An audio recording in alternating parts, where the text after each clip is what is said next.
Hello दोस्तों, आप सभी का स्वागत है मेरे यूट्यूब चैनल स्टडी स्टेशन में। और हम लोग देख रहे हैं सी टेट का प्रीवियस ईयर का क्वेश्चन पेपर। जब कब का पेपर है यार, तो 1/2/2023 को पेपर हुआ था, जिसमें हम लोग देखेंगे सीडीपी के प्रीवियस ईयर के क्वेश्चन।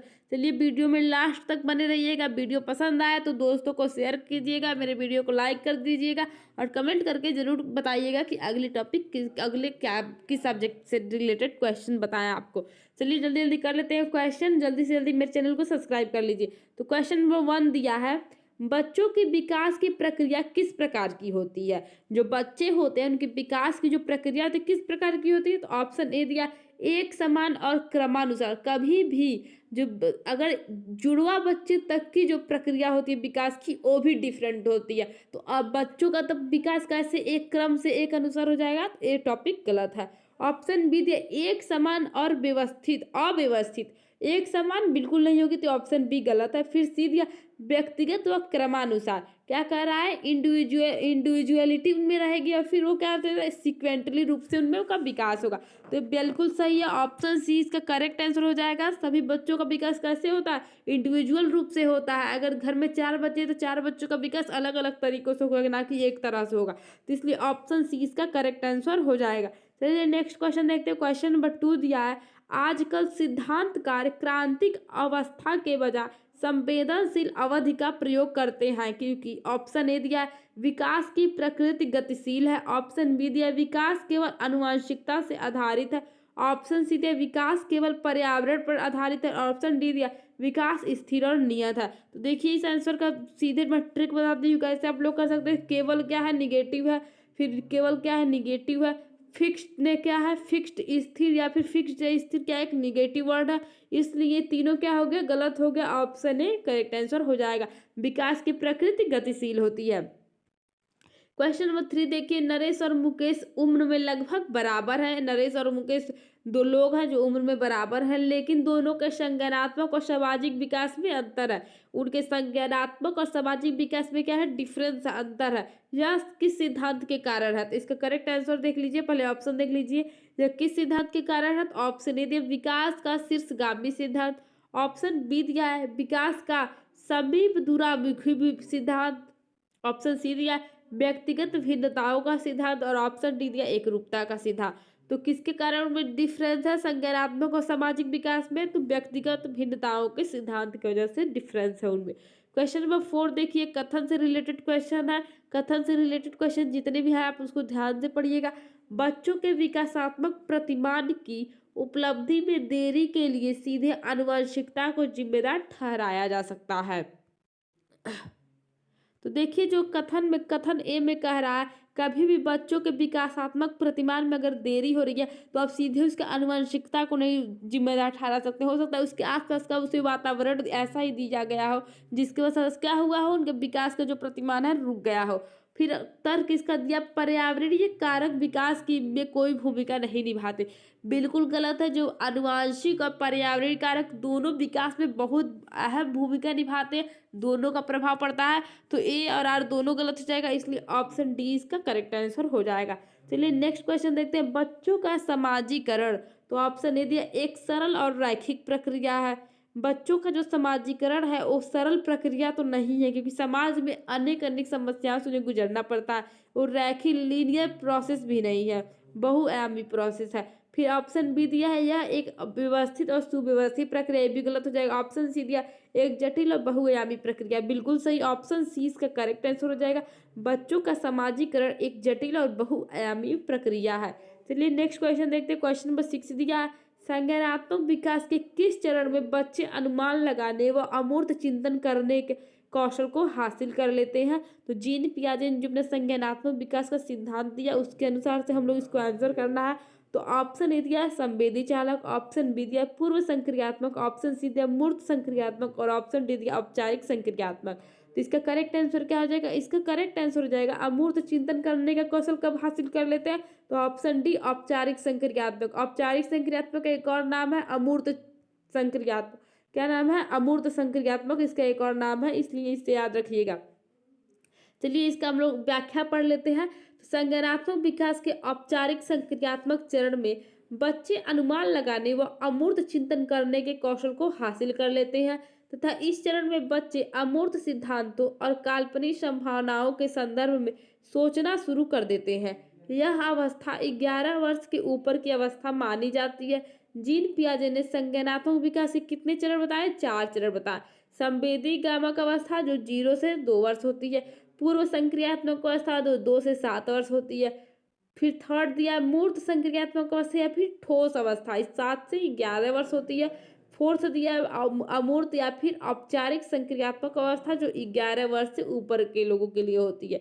ये थे जीन पियाजे के 4 सिद्धांत, जिसे आप लोग याद कर लीजिएगा, इससे रिलेटेड क्वेश्चन जरूर आएंगे। क्वेश्चन नंबर 7 दिया जीन पियाजे के सिद्धांत में डैश, जब बच्चा एक नए अनुभव के लिए मौजूदा स्कीमा को संशोधित करता है वह प्रक्रिया क्या कहलाती है?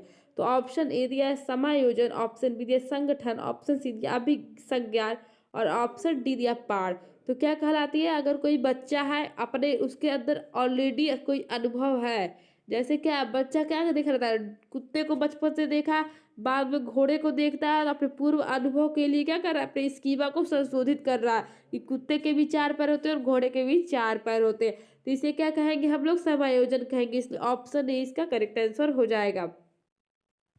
चलिए नेक्स्ट क्वेश्चन देखते हैं। क्वेश्चन नंबर 8 देखिए, जीन पियाजे के अनुसार आत्म केंद्रिता के क्या मायने हैं? तो ऑप्शन ए दिया किसी स्थिति के एक से ज्यादा आयाम पर विचार करने की क्षमता, ऑप्शन बी दिया सोच प्रक्रिया को मानसिक संरचनाओं के आधार पर संगठित करना, ऑप्शन सी दिया मौजूदा स्कीमा का उपयोग करते हुए संसार की समझ बनना, ऑप्शन डी दिया दूसरों के अनुभव और सांसारिक दृष्टिकोण को अपने दृष्टिकोण से देखने की प्रवृत्ति। तो जीन पियाजे के अनुसार आत्म केंद्रिता के क्या मायने हैं? तो इसका करेक्ट आंसर क्या हो जाएगा? दूसरों के अनुभव और सांसारिक दृष्टिकोण को अपने दृष्टि से देखने की प्रवृत्ति ही क्या कहलाती है? आत्म केंद्रिता कहलाती है। इसलिए ऑप्शन डी इसका करेक्ट आंसर हो जाएगा। क्वेश्चन नंबर 9 देखिए, लेव वाइगोस्की के अनुसार डैश का संज्ञानात्मक विकास में महत्वपूर्ण योगदान है। तो जहां भी सांस्कृतिक सामाजिक आ जाए वहां पे लेव वाइगोस्की अगर रहते तो उसे करेक्ट आंसर करिएगा। इसलिए ऑप्शन सी इसका क्या हो जाएगा? करेक्ट आंसर हो जाएगा। चलिए नेक्स्ट क्वेश्चन देखते हैं। क्वेश्चन नंबर 10, लेव वाइगोस्की के सिद्धांतों पर आधारित कक्षा में किसको महत्व दी जाएगी? तो ऑप्शन ए दिया सस्वर पाठ व रटने को, तो रटना क्या है? निगेटिव वर्ड है। फिर ऑप्शन बी दिया सहयोगात्मक सीखने को, ये भी आपका नहीं सहयोगात्मक सीखने को इन्होंने बढ़ावा दिया था। लेव वाइगोस्की ने क्या किया था? सहयोगात्मक सीखने को बढ़ावा दिया था। फिर ऑप्शन सी दिया है इनाम और सजा के उपयोग को, इनाम और सजा क्या निगेटिव वर्ड। ऑप्शन डी दिया प्रतिक्रियाओं के अनुबंधन को, कभी भी प्रतिक्रियाओं पर अनुबंधन नहीं करना, इसलिए ऑप्शन डी भी गलत हो जाएगा। ऑप्शन बी इसका करेक्ट आंसर हो जाएगा। चलिए क्वेश्चन नंबर 11 देखते हैं। लॉरेंस कोहलबर्ग ने अपने सिद्धांत में नैतिक विकास के कितने चरण प्रतिपादित किए हैं? तो लॉरेंस कोहलबर्ग ने अपने सिद्धांत में नैतिक चरण के 6 सिद्धांत प्रतिपादित किए हैं। और 6 चरण में कौन कौन से? व्याख्या देख लीजिए। लॉरेंस कोहलबर्ग ने अपने सिद्धांत में नैतिक विकास के 6 चरण प्रतिपादित किए हैं। वह अपने सिद्धांत द्वारा दिए गए 3 अवस्थाओं के 6 चरण को सार्वभौमिक मानते हैं। लॉरेंस कोहलबर्ग ने 3 सिद्धांत दिए। कितने? तीन तीन तीन सिद्धांत दिए और इन 3 अवस्थाओं के 6 चरण को सार्वभौमिक मानते, मतलब तीनों को क्या कर दिए? तीनों को 6 भागों में डिवाइड कर दिए। तो इस तरह से लेव वाइगोस्की के कितने नैतिक विकास के चरण हो गए? 6 चरण हो गए। तो देखिए इसका करेक्ट आंसर क्या हो जाएगा? करेक्ट आंसर क्या हो जाएगा? Option A. और फिर इसका देखिए किस कौन कौन से चरण है?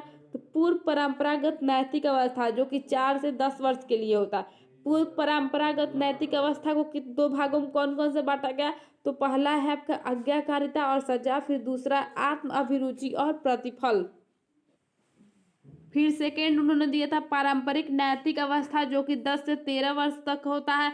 पारंपरिक नैतिक अवस्था में कौन कौन सा बताए थे? तो अच्छा लड़का, अच्छा लड़की, अभिन्यास, और फिर दिए थे सामाजिक व्यवस्था बनाए रखना।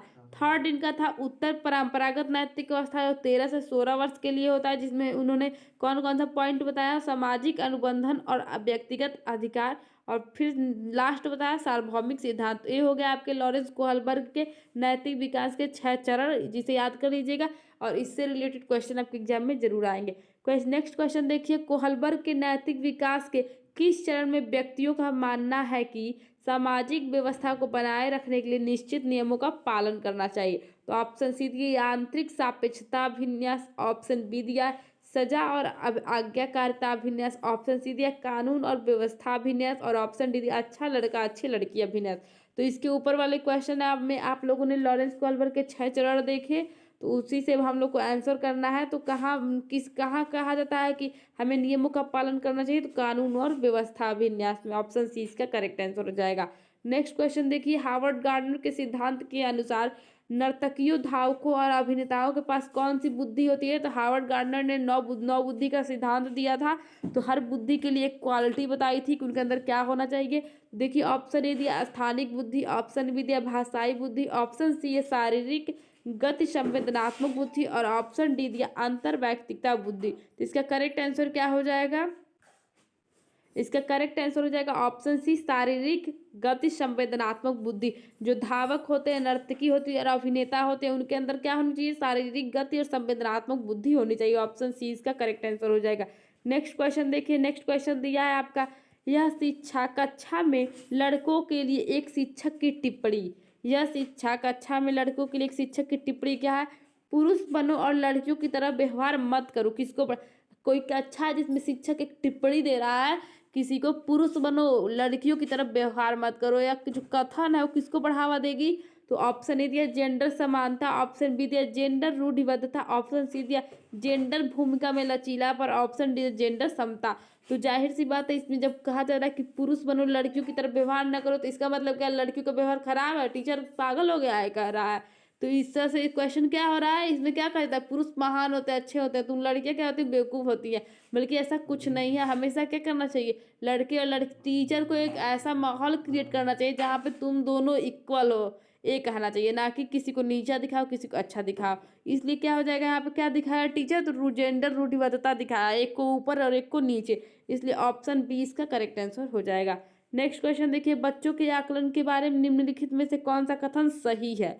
तो ऑप्शन ए दिया मूल्यांकन का प्राथमिक उद्देश्य तुलना है, कभी भी तुलना नहीं करना, इसलिए ऑप्शन ए गलत हो जाएगा। ऑप्शन बी दिया आकलन का प्राथमिक उद्देश्य चिंता और भय उत्पन्न करना, बच्चों में कभी भी चिंता और भय नहीं उत्पन्न करना है, ऑप्शन बी भी गलत हो जाएगा। ऑप्शन सी दिया मूल्यांकन विभिन्न साधनों का उपयोग करके किया जाना चाहिए, ऑप्शन डी दिया है मूल्यांकन में बच्चों द्वारा स्व मूल्यांकन शामिल नहीं होना चाहिए, स्व मूल्यांकन बहुत जरूरी होता है, इसलिए ए भी गलत हो जाएगा। ऑप्शन सी इसका करेक्ट आंसर हो जाएगा। नेक्स्ट क्वेश्चन देखिए, तो निम्नलिखित में से कौन समावेशी शिक्षा की भावना का पालन नहीं करता है? तो ऑप्शन देखिए, ऑप्शन ए दिया विभेदित निर्देश, ऑप्शन बी दिया सीखने के लिए सार्वभौमिक डिजाइन, ऑप्शन सी दिया पृथक्करण नामीकरण, ऑप्शन डी दिया सहयोगपूर्ण सीखना। तो इसमें कौन क्या गलत हो जाएगा? तो ऑप्शन सी कभी भी पृथक्करण नामीकरण नहीं करना, इसलिए ऑप्शन सी इसका करेक्ट आंसर हो जाएगा। चलिए अब अगला क्वेश्चन नेक्स्ट वीडियो में देखिएगा। तब तक मिलते हैं नेक्स्ट वीडियो में। चैनल को शेयर करिए, सब्सक्राइब करिए, लाइक करिए। चलिए बाय बाय, टाटा।